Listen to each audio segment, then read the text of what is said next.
I actually was at an event yesterday, and people asked me that question, like, what's next? And for me, it's siloed between the businesses. Like, I don't have one, it's not global domination like Mr. Rabbit over there. It's not like building the AI platform that does whatever. I basically like compartmentalize each business with its own strategy. And then I have my own strategy of how I fit into allowing the businesses to do what they need to do. So, XP Property, we're going to reduce the number of schemes that we're doing, but do slightly bigger or lean into the slightly bigger schemes that we've done for ease of delivery, better quality management, but still delivering 25, 30 million of schemes consecutively year on year. We've got a really good team now, so everyone really knows what they're doing, what their roles are, and just keep growing that out. Central Suites, which is our HMO business, I really want to put a bit of a rocket up its arse and continue growing that and systemize that more. So we've got the portfolio builder product now, which means we're not limited to our own cash for deals. I love flipping houses in that business, lean more into building a flywheel, as Stuart said, into the flipping side and deliver more HMOs. We're approaching about 200 beds now in that portfolio. So, what do we need to do to take that to 1,000? And because it's been very sort of organic growth to date. XP Surveys is kind of split into two different businesses, really. We've got a independently founded surveying business where we're on the boots, we're delivering the product, we've got a really good team. It's growing really well. The last year was our most profitable year, and it's going in the right trajectory. But on top of that, we've built an AI integrated portal, which we want to grow to a national product to be the largest, so basically be the Uber of the surveying world. So we don't have all the cars, but we provide all the infrastructure, the sales, marketing, operations, the senior ops, but then we have independent surveyors that come in and feed into our business to take the work. They don't have to worry about closing sales, finding clients, all the admin, all of the finance, all the accounts returns. We do all of that and we systemize that. So we want to grow that nationally. We are a national business, but I think the tech platform integrated and plugged into our business can really scale. I'd love to exit our social housing portfolio. And I've been saying that for years. And then prosper more children is if I can. That's it from me. I'm not here to land on the moon, I know. But that's where I'm at. That's good, mate. Focus on what you do well, right? Yeah, and obviously we've got grand plans for the Ground Up podcast network and events, which I'm super excited to really get our teeth stuck into. I think the event we did sell out, we could make 5 times better and 5 times bigger, and it was already really good. I think it was already one of the best events that I've ever seen in the property industry. So we've got some grand plans to give the people what they want, and just good, honest, fun, but very content heavy events that we're obviously off the back of running one, which seemed to be quite seamless. I think we've got scope to be not only the best business podcast in the UK, but also the best property event in the UK. Beautiful, mate. All right, we'll come on to that after we've done the round robin. Talk about Ground Up. And Stu, next couple of years, mate, what are you looking at? Getting this house to a family house is my number one priority now. On the flip side, taking everything we've learned, and I'm going to, in the next 2 years, I reckon we're going to do another 10 to 20 HMOs. I'm not going to put a fixed number on it, which will increase our portfolio by another 60 rooms, 65 rooms. That would be quite nice. I think I'm going to have to start a letting agency. I don't want to, but I'm trying to put some good roots in the ground with some people I know to try and see if that's something we can look at maybe next year. Get planning in on my house, because I've not even got planning for any of this yet. I'm just laying the ground to make sure that the infrastructure and everything's ready to build, and then I'll have less ag from the council once it's all shown as existing and proposed.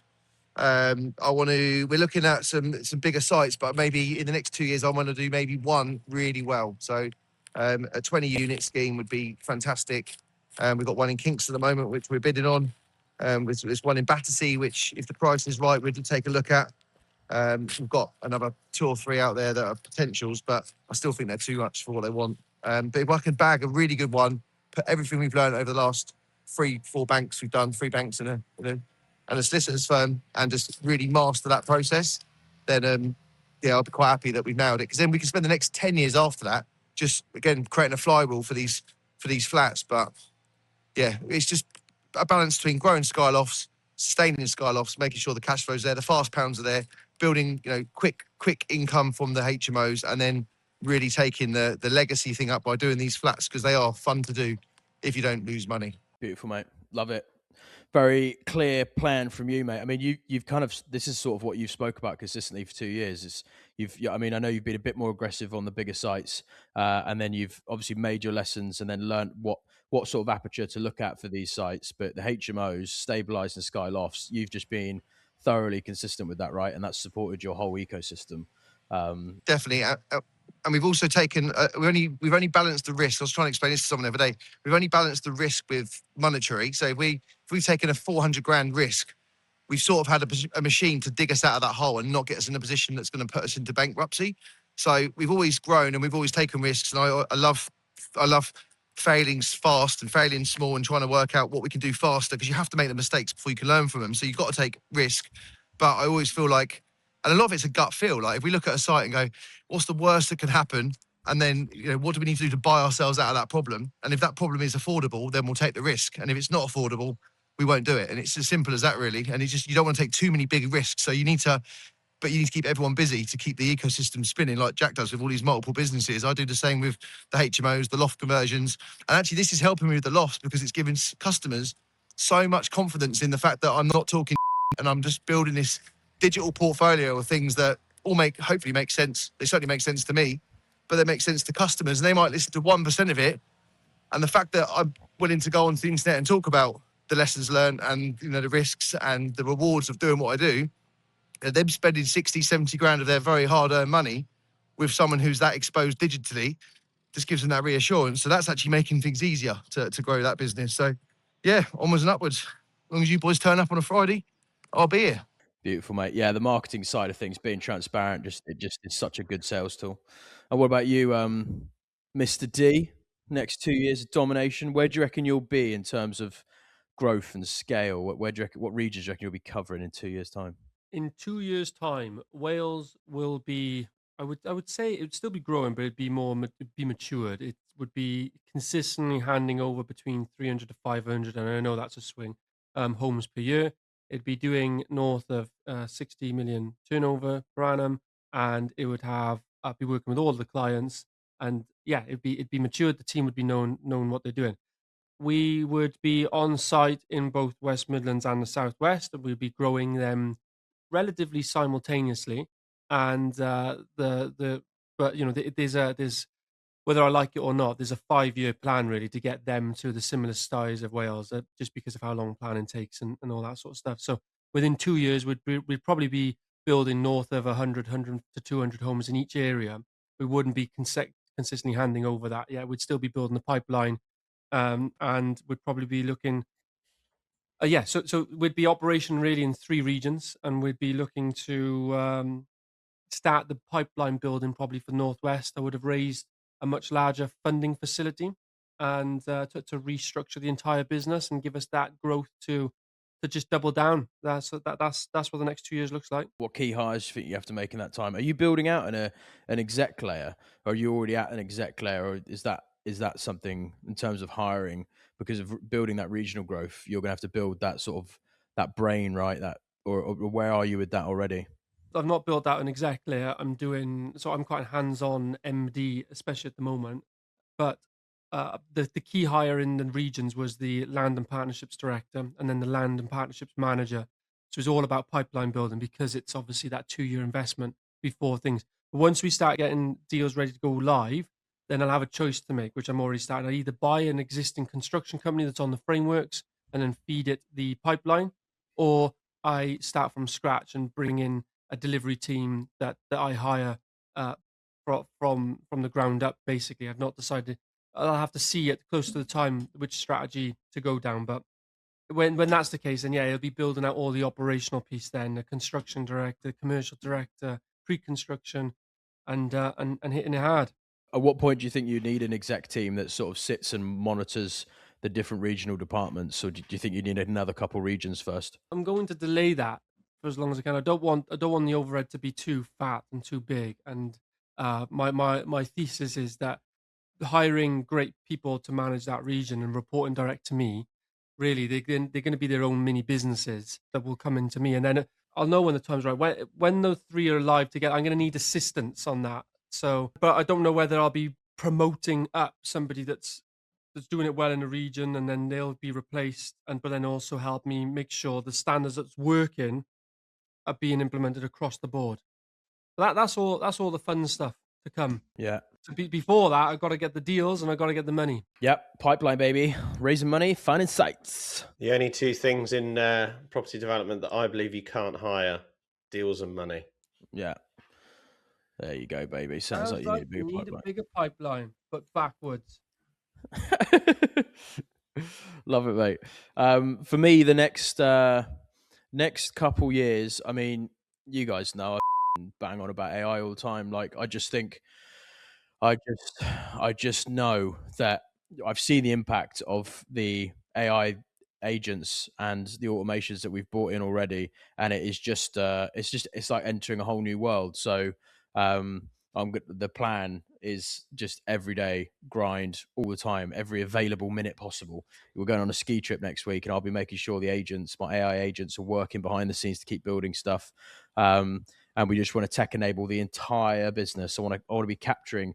It's funny how, like, I'm now so data driven because of the AI agents, because that's their fuel, that's their food. The more data you can give them in consolidated form, the more valuable they are to you. So I'm just looking at the whole business and going, how can I get more data? We already capture a lot of things, but I'm like, there's so much more bandwidth of data you can capture now because of these smart systems, and the more feedback loops we can create interdepartmentally, and then to a group and reporting level to inform KPIs and forecasting.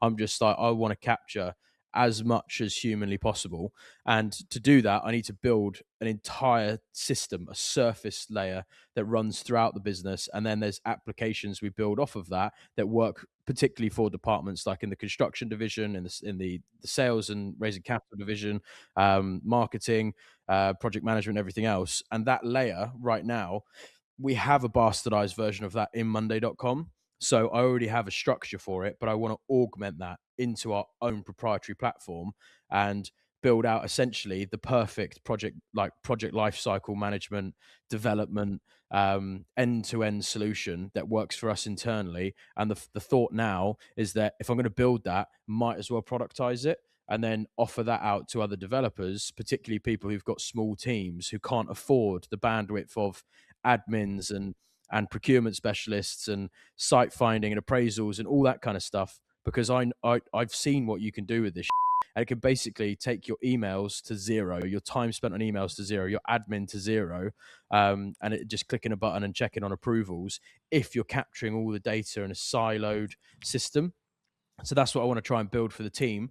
You imagine if you can put in, if you've captured a site and all the correspondence to do with that site in one system, which is essentially what we do for our leads on the sales system, then you have a full 100% truth like data trail of that site. And what does that mean when you're then going to raise finance, when you're then dealing with solicitors, when you're then dealing with planning? Well, now the AI is able to do all of that heavy lifting because it has all the context from your email correspondence, any call correspondence, any updates you give it, any survey reports and things like that. And that can be fed into the later correspondence and then forecasting issues and looking at the markets, and just like an omnipresent, super intelligent assistant or mentor that you can have by your side, in your pocket, within your system, that's managing the process. That's what we need to build that internally. And if I'm going to build it, might as well productize it. So that feels like the next product and trajectory that we're going to focus on for the next 6 months and 2 years. Right. If you were to take a simple task in our world, like, I don't know, book a fire engineer reporting for a site, would you be able to get it to preempt that it needs one, book in your chosen fire engineer, or to get quotes from, I don't know, a few of them, and then basically talk to them, communicate, and then receive it, and then send it on to a solicitor? Is that what you can make AI do? The whole lot?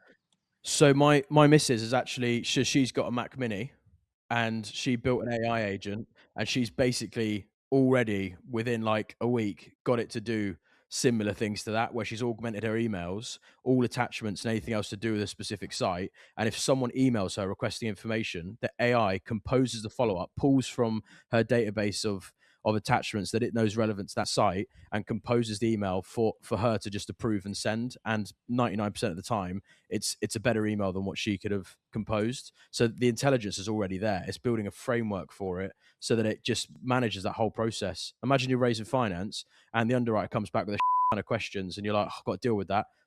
AI is just going to, there it is. That's the email to go back to them with to discharge all those concerns. Here's some key questions you should probably ask about the terms in that agreement. Here's some risk points for you. Do you want me to quiz them on those? Yeah, approve, send. And it will take all the attachments in. It's got your AMLs. It's got your profiling data in there. It's just, it's crazy what you can do is you unlock this new level of technology. There's so much more opportunity to just take yourself and think more about raising money and finding sites. To Jack's point, those are the two things you still have to focus on. But it means all the rest of it now becomes a trivial task, and it's done better by an AI that can hold the full context of your entire project lifecycle in its head at any given time. And that's something that we just can't do. We can try, but we just can't hold all the context. But this thing can, and it can make sure you're accountable. So yeah, that's the plan. It's not going to be easy to build, but I think it's necessary now. It's something that we might as well do because there's so much admin in this world. It's just doesn't need to be done by us. But guys, I am being pulled up the drive. I've got about 4 people wanting to talk to me, so I'm gonna have to love and leave you. But happy 100, 46 minutes in. I'm so sorry, but I do need to get on with some bits and bobs. But I love you all. I'll see you in the next 100, and God bless.